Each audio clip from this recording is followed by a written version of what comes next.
वंदे पुरुषोत्तम।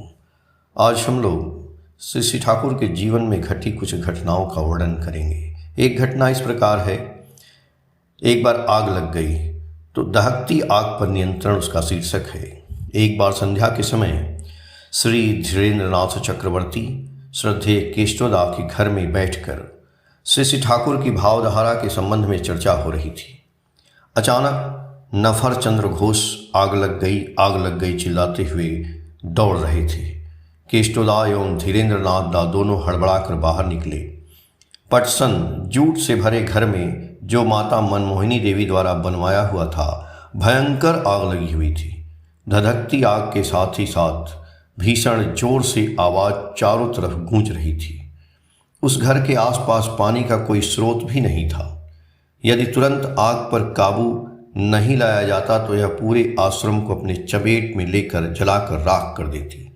लोगों की भीड़ लगी हुई थी, किसी को कोई उपाय नहीं सूझ रहा था।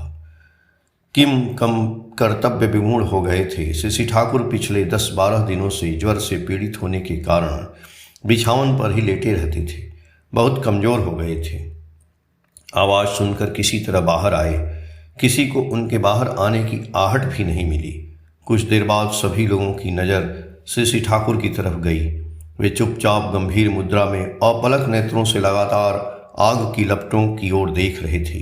कुछ ही क्षणों में धधकती हुई आग की लपटें कम होते होते बुझ गईं। श्री ठाकुर का शरीर कमजोर होने के कारण आग बुझने के साथ ही साथ वे चेतना शून्य होकर जमीन पर गिर पड़े। कुछ देर तक सेवा शुश्रूषा करने के बाद थोड़ा स्वस्थ बोध करने पर घर के अंदर जाकर लेट गए।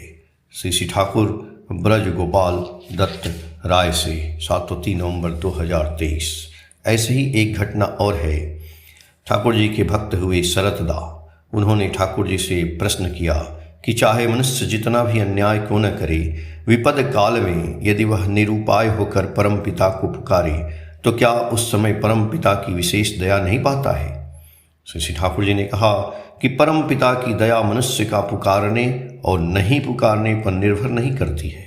वह दया नित्य और स्वतः है, किंतु मनुष्य यदि व्याकुल होकर तन्मुखी होता है तो वैसे एकाग्र आग्रह के फलस्वरूप उसकी ग्रहण क्षमता और एकतान सक्रियता की संभाव्यता बढ़ जाती है। उस समय उसका आचरण निर्भूल होता है। यदि परित्राण पाने जैसा पहले से ही रहे तो ही उसके फलस्वरूप वह परित्राण पा सकता है। इसलिए साधारणतः यह देखा जाता है कि जो स्वभावतः भक्ति व नति संपन्न होते हैं वे विपत्ति आपत्ति में नाना तरह से बच जाते हैं। उसके मूल में उनका अभिभूतहीन आत्मसमर्पण का भाव है। अहम या प्रवृत्ति का अभिभूत रहने पर मस्तिष्क मूढ़ हो जाता है। विपत्तियों में प्राण पाने का सूत्र कहाँ छुपा है उसे वह पकड़ नहीं पाता है। संभवतः वह इतना बोधहीन रहता है कि पहले वह विपत्ति को विपत्ति के रूप में नहीं समझ पाता है, इसलिए सावधान भी नहीं हो पाता है। बाद में वह जाल में इस प्रकार उलझ जाता है, तब फिर निस्तार पाने का कोई पथ नहीं रहता है। आलोचना प्रसंग भाग 4 से 7 नवंबर 2023। जय गुरु।